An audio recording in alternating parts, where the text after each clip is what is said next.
Hello, you wonderful people, and welcome to another episode of Centric. This being a show where I talk about TV shows that are crime dramas. For today's episode, I'm going to talk about the Season 3 premiere of Mayor of Kingstown. Great season premiere. A lot of really interesting things went down in this episode, so let's break it down. So, obviously, we're picking up with Miriam's funeral, and obviously, it's that thing of like everyone's taking it hard. Mike's taking it hard. Obviously, Kyle, Tracy are all taking it hard because, I mean, it's also that thing of like, you got to take it hard, but you also have to, especially in Mike's case, it's like, there's too much BS going on.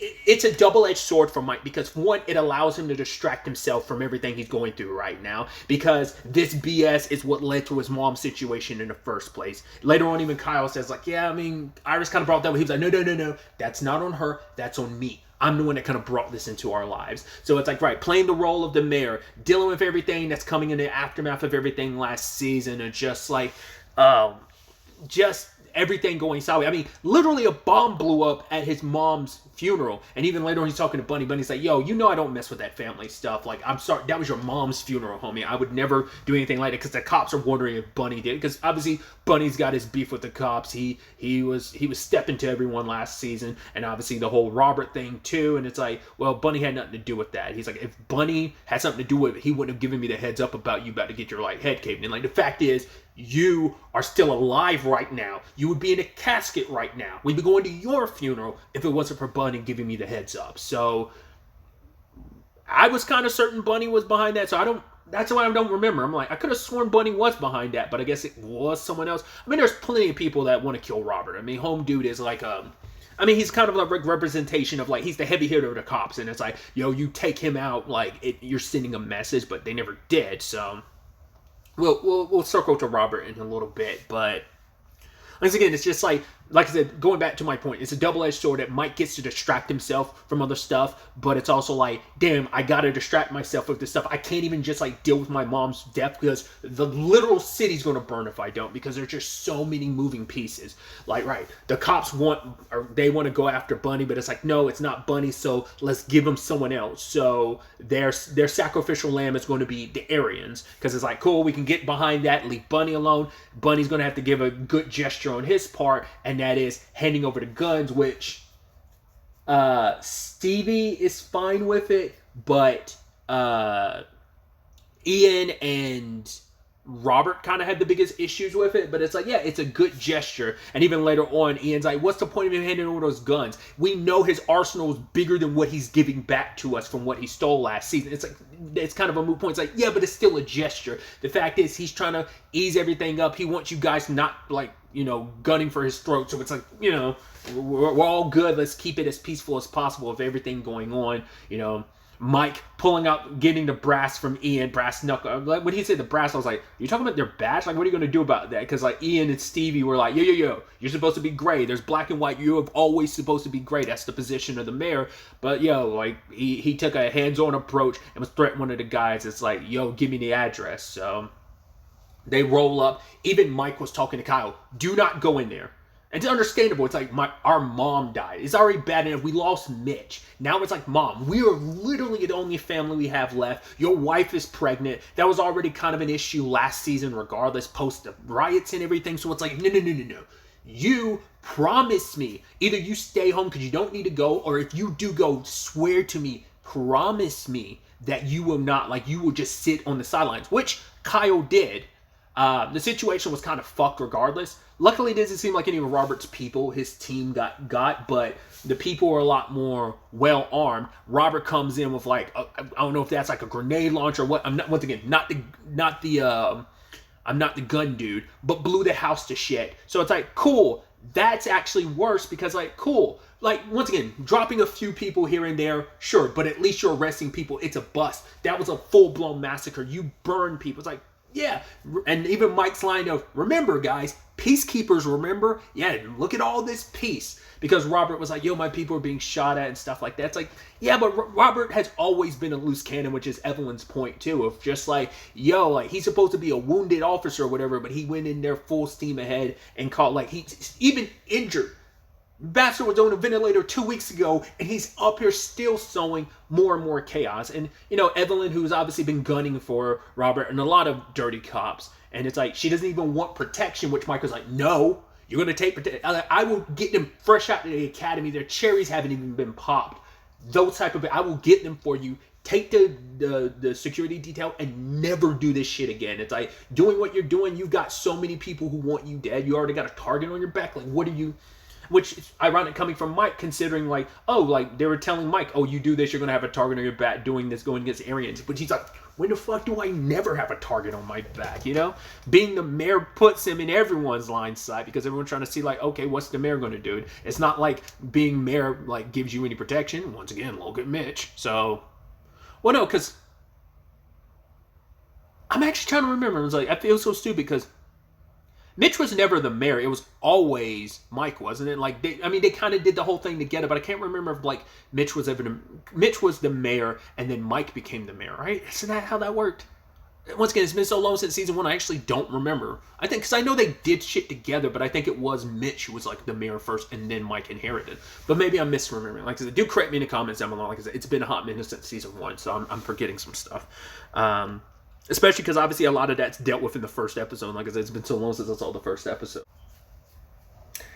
Because the thing is with Robert too, is like, it doesn't seem like he's such a bulldog, like Russian, like not even bulldog. He's like I guess the metaphor of like a bull in a china shop type of situation where it's like, why do you, like, you always run straight at, like, probably could have handled that situation better. But it's like, for him, it's like, I will ride or die for my team, which is admirable, but it's also like, yeah, we're killing pieces of shit, so who cares? But it's also like, yeah, but you know, I don't know, man. He rushes so far ahead, and it's like that is going to bite him in the ass. It has up to this point, but because he even had this conversation with Kyle. Kyle was like, "Oh, you sure you're okay?" He's like, "No, I'm good." Like, basically, they beat you down and come back stronger. It felt like Kyle was kind of almost implying, like, "Are you on something? Like, why are you back immediately?" Because I mean, he even has like one of his arms in like a sling, and he took that off to kind of fire at the Aryan like facility. I'm like, I don't know. I don't know if, like I said, I don't know if that's implying like he is on something or not. But getting back to the other point I was making is like, Mike has always been on the move as the mayor. He's always moving and shaking, making deals. He rarely gets to just sit and chill. There, he even says this like really heartbreaking line where he's like, I've spent more time at like our house, like at his mom's house. He's like, I've spent more time here in the past 3 days than I have for the past 30 years. I'm like, that's sad. You know, because even him and Iris had that conversation. Like, she's like, I wish I knew your mom more. He's like, I wish I did too. But I think it's like you get so caught up in your own life and everything that it's like, I know some things about my mom, but I don't know everything. Like, there's so much about her I didn't know, you know. But yeah, like I said, it's easier to keep moving rather, because if you stop, that's when you have to think about stuff. That's when you have to deal with stuff. So it's like there's too much to already deal with on top of everything. So like that, once again, double-edged sword. It benefits him, but it also is a thing of, damn, there's so much going on. I can't stop, you know, because, you know. And even Rebecca's like, yo, like, I put a notice up so no one comes through. She's like, you're not rarely at the office anyway, so I end up handling a lot of stuff regardless because you're not here. So what would really be the difference? Like, take the day off. But it's like, no, he can't. He doesn't want to. It's just too much on the line. Speaking of the guns, I brought him up earlier about the guns that Bunny was going to return. I think it is like, he is such a troll that he left him in like a neighborhood, and it's just like, yeah, just out in this particular neighborhood, and Stevie and Ian are like, why would he do that? Like, someone was literally about to walk off with one of the guns. Kids were literally in the middle of the street playing hockey. And then, like, I love Ian looks around and he's like, these oblivious citizens. Because there's so many people that saw what was going on. The van is wide open. Everyone's just kind of like walking. Because it's a white neighborhood. It's like, oh, no one wants to get involved in that. It's like, oh, you oblivious, like, looky-loos. Like, not a single one of you was going to call in the gobs or anything. Like, everyone's just pretending like, no, like, because you saw some people, like, walking by. There was even a couple that was outside. They put something down and then they were, like, immediately, like, hold on to each other. And it's like, oh, my God, this is, so scary. Like clutching your pearls type of shit. So... Which Bunny kind of found that funny, but he even said that line when he was talking to Mike, like, yeah, this ain't funny, you know? I think just like Mike's going through it with everything with his mom, everything last season, Bunny's still dealing with everything last season, being locked up and just how that all played out. I thought that was interesting, too, because they had this conversation about the future, because Bunny's like, yeah, I've got ambitions beyond this city, beyond this state, but then, you know, Mike's like, yeah, you're a soldier, and when it comes to war, you're never going to leave Kingstown. That's just not how it works for soldiers. But Bunny's like, yeah, you don't have to leave the war to like be able to see beyond the front line. Look at the horizon. He's like, I got ambitions. And it's like, well, that ambitions is probably going to complicate things for Mike and a lot of people going forward, because Mike is almost like, yeah, like, you've already crossed like the line with your toe. Your toes are already crossed the line. Let that be it. Do not overreach, Bunny, because that's going to be issues. Like, this is it. Your toes being over the line, that's as far as that goes. Do not reach further, dude. Like, this is a delicate ecosystem, and you are already teetering a line of fucking it up. Do not fuck it up further. But we see that I thought that was an interesting twist we got at the end of the episode. That new officer at the prison, correction officer, Kevin, him actually working for Bunny, I thought was interesting. I wonder, is he part of Bunny's family? Because Kareem had asked him, like, oh, like, do you have anyone that's in correction, like, you know, correction officer position? He's like, no, I have family that's incarcerated. So I'm wondering, like, is he related to Bunny or not? Because especially, like, the twofold approach of, like, I don't know if he was already a cop ahead and like Bunny tapped him, or like Bunny tapped him specifically like to take this. Like, I mean, obviously you don't just like get that job. Like, so it must have been a like Bunny playing the long game, or maybe it's a thing of, like I said, he was already a correction officer, but Bunny tapped him like, yo, go to this place and this is what you're gonna do for me. Having someone on the inside, kind of, it's different from having a cop on the payroll, because it's like, no, like, it's different if it's like, maybe he is someone on a payroll, but I feel like it's probably like nah, your family, so you need to do this for me. But like I said, the two different approaches where Kareem was like, okay, you saw that guy get killed today because like the Aryan struck back, but they didn't hit hard. They didn't go after, they said like, yeah, he didn't go after Raphael, like, because they know not to, but they went after like someone on the lower end of the totem pole. It's like, yeah, it was one lower end person on the Aryan side going after, no, it's like, that's all the Aryans can do with like taking quite a blow power-wise after everything. So Kevin saw it and tried to help the guy. Kareem kind of like chews him out for it, because I thought Kareem's initial approach was, do not do that. These animals, they're not worth it or whatever. Like, I thought that's the approach he was having. His approach was, you do not do shit like that until you have backup, because you might not be walking home today, which I'm like, okay, I see Kareem's point. While you're administering medical aid to someone, you're leaving yourself exposed. It's like, you need to like protect yourself. I mean, your life is more valuable than theirs. Like, yeah, you still want to help them, sure. It's not like Kareem, I mean, after everything Kareem's been through, you know, the past 2 seasons, of course you're kind of like, he's probably like, I'm gonna do my job, but I see these animals for what they are, and they're subhuman.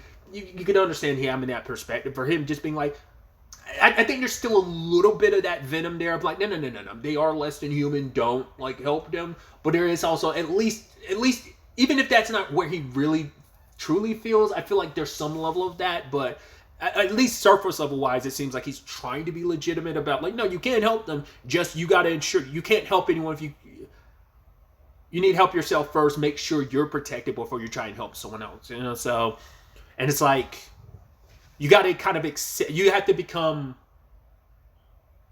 who was that, there was that line, I can't remember if that was from Mike or whether that was Kareem that said that line of, you have to become friends with it. And I don't remember what that was in correlation to. I want to say it was Mike's line, and I just don't remember. Oh, no. He was talking to Kyle. That wasn't Bunny. I remember now. That line of, you have to be friends with it. It was about Kyle and like being a father. It's like, right, like, you're going to be worried about it. Like, you're going to be worried about it for the rest of your life. You have to become friends with it. You have to accept that comes with the territory of just like not feeling like you're ready or prepared, or just like, that's just how that is. Like the fear and the complications and of being a father. But yeah, circling back to Kareem was just kind of like, right, you need to be prepared for and kind of realize the reality of the situation. Whereas Bunny's asking like, how'd you feel about it? And he was like, I felt nothing, which I'm like, I don't know if Kevin really did feel nothing, or whether it's just like he's trying to present a certain way to Bunny. Because it's like, right, you got to report to me, like call me whenever you can, like I got to get check-in. So once again, he not only has his people on the inside, he also has like specifically, because he definitely plays a different role than someone like Carney, who is like, I mean, because Carney kind of like does stuff on request for Mike. We still don't even know if like Kareem like is ignoring Mike, and it's like, no, you like, you know, it wasn't the big hit that it was that Mike was kind of worried about it being, but it's like, yeah, everything's kosher now just because the Aryans are on like their back foot right now. Well, for now, because it seems like Callahan, I guess, got transferred from a different prison. He's like, I don't know if he's head of the Aryans, like what his position was before, but it seems like he's coming here and probably trying to boost up the area, and they're going to be, because like he was upset once he heard word about that. He had that conversation with that guy where he was like, right, once you're marked, no matter where you go, like, you know, you're marked for life type of situation. No matter what, you leave the state, you leave this country, like it doesn't matter where you go, you're marked. So kind of basically make the most of it. Like I don't know if that was marked in the sense of you have this tattoo, like there's no getting away. Because he was trying to say like you're in here for 7 years. So he's like, I've done that 3 times over. But it's like, yeah, you need to you need protection. So I don't know if that's like a thing of once you're in prison, if you're not part of a gang, you'll be marked. You'll always have that mark on you. But I don't know if that's what he was referring to, or is he meaning like literally like, oh, you have this Aryan Brotherhood mark. You are forever bound by us, and that will always be a symbol of pride, and what, you know, like you'll always be part of us, or also like you'll always have a target on your back because of that. I wasn't fully sure how to interpret that situation. We also have like I touched on it a little bit, but Iris, obviously she's staying at the house, and Tracy's treating her nicely. Kyle's still just kind of like, what are we going to do about that? It's like, what would mom do? And Mike being like, you know what mom would do. She'd probably fucking adopt her. And it's like, yeah, that's probably is what mom would do. I mean, that's also, once again, the scary thing of like, they're all doing this without her. Like, she was that I don't even know if glue, like she's the head of the family. Like she kind of held things together in her own right. Because even Tracy talks about it. It's like, oh, Miriam could be like a beast of a woman. She would always be very loving, but she could also be the beast of a woman. Like if you ever did her wrong, which Iris is like, I would never have done. I never did, and I never would. And Tracy's like, and she's also trying to tell Tracy, I would never do that to you. And Tracy's like, no, I understand. It's okay. Like Iris, like I think for her, it's like, I don't blame you for what ended up happening to Miriam. Like the fact is, we're good, we're okay. And Mike's advice to Iris about like what she can do to help Tracy is like, Tracy's the type of person that wants to handle everything on her own. You just need to do stuff. You got to be proactive. You got to do stuff before she even thinks about doing it. That's the only way you can kind of stay ahead and actually help Tracy. Because if not, she'll do everything on her own. Because I'm sure Mike's not even sure what Iris wants to do in the aftermath of everything. With everything being what it is, it's like, you know, everyone believes Milo to be dead. So she's just kind of like, okay, you know, you're feeling safe, you're feeling fine. Because I think, like, we know Milo isn't dead, but he can't really do anything to her right now. A lot of his infrastructure is gone, and who knows what he's going to do now. Now that he's kind of got a pseudo-fresh start of sorts, which will tie back to, like, the Tati stuff in a bit. But Mike had told Iris, like, you can stay here forever if you want to, or you can go. But it's like, it seemed like in that moment, like Iris was trying to, like, because obviously Iris was initially sent to Mike to like sleep with him and stuff like that, but like nothing's ever happened between them. Like he's taking care of her, he's looked after her, and I think it's just like, I don't know whether it's a thing of I don't want to cross that line because of everything you've been through. It feel like I'm taking advantage of you, or two, it's just I have so much shit going on right now. It's just like you could stay here forever, but like it has to stay what it is. I can't even cross the line because it's just like that'd be too much on top of everything I'm dealing with. And she's just kind of like, okay, Mike. So I think because it's also like that complicated thing of like he saved her multiple times, and now it's like that feeling of like I kind of owe you, and you've looked after me, you've always taken care of me, you've always done right by me, you look like that kind of like him kind of like being like a savior in your eyes, kind of like it creates this weird dynamic of like what you're feeling for me, is that even like genuinely how you feel, or is that just like because I've saved you and helped you? And I think like he feels the murkiness of that, so he's like, I mean, Mike's always made excuses not to like let anything happen between him and Iris, so I don't know if they ever will. It feels like she kind of wanted something to happen in that moment, but like she kind of backed off because Mike kind of told her to. So I'm so curious to see what that dynamic continues to be, and if she does decide to stay. I mean, I mean, she's not originally from Kingstown, so once again, he's told her repeatedly, like, you can leave and go somewhere else, but it's like maybe too much of Kingstown is in her now to ever leave, you know? And maybe she doesn't want to because she's like, where else will I go now post all this Milo stuff, you know? And it's like maybe she never wants to stray too far away from Mike and just wants to be helpful in her own way. And it's just, I don't know. I think Mike wants her close, but he's also fine with her going somewhere else and like living her life. But I think for her, she's like, I don't know what that is, what that entails. And circling over to what I was just talking about with the Toddy stuff, we meet Constantine. I don't think we've met Constantine before. The way she talks about it later, when she's like, yeah, I gave you Milo. I don't know if that's meant to be like, oh, Milo like worked for Constantine, like he was working underneath Constantine, or was it like Milo was a sacrificial lamb so that you could gain the power? Is that what she meant when she was saying like, I gave you Milo? Or it was either her that said, or Constantine was like, no, you gave me Milo. But like, she knows Milo's still alive. No one else does. So we do see that she is trying to call him later on, and that got Constantine suspicious. He got a call, so it seemed like that call probably lent him to be like, I don't know, like he had Tati's number like tagged and like, okay, we're seeing that she's calling a number, and he's like, whose number are you calling? Whose number are you? Whose call are you waiting for? Because it's like, right, you first were loyal to me, and then you were loyal to Milo, and now you're loyal to me again. She's like, I've always been loyal to you. And it's like, so what are you waiting for? Are you waiting for a zombie to come up, back to life? So that's why I'm unsure, because he's under the impression Milo's dead, but now he's like, probably questioning like, is Milo actually dead? Like, whose call are you expecting? It's like, yeah, you're still loyal to him. And I guess, I don't think that was let me check in on you call. I think it was meant to be hey, let me know you're okay, like so I can me and the baby can bounce and leave this all behind and go to you and we'll be fine. But Milo's just doing his own thing and kind of threw her to the wolves. I guess it's like, well, I guess I don't know if that was meant to be hey, I'm closing the loop on this. I'm tying up any loose ends up, because Tati is the only one that knows for a fact that he's alive. So it's like the last thing you need is her alive. So maybe he put her in position, cut her off, and leaves her to the wolves to be ripped apart so that no one knows anything else. Like, I don't know if she knows where he is.